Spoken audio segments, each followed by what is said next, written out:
আসসালামু আলাইকুম ভিউয়ার্স, নামিদামি.com-এ স্বাগতম। আমি আপনাদের সামনে আজকে নতুন একটা প্রোডাক্ট নিয়ে হাজির হয়েছি যে আপনার বাঁশের মগ। এগুলো রেস্টুরেন্টে খুব এক্সক্লুসিভ।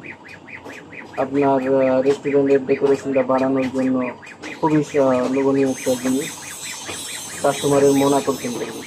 তো এখানে যদি আপনারা লেজারে কোনো নাম লিখে নিতে চান সেটাও দিতে পারবো। লেজারে কোনো নাম লিখে নিতে চান সেটাও দিতে পারবো, আপনার কোম্পানির নাম, ঠিক আছে? এরকম চাইলে এরকম। তো খুবই সীমিত প্রাইসের ভিতরে আপনাকে দিতে পারবো। আপনাদের যদি কারো প্রয়োজন হয় আমার সাথে যোগাযোগ করবেন। ডিসক্রিপশন বক্সে আমার নাম্বার দেওয়া থাকবে।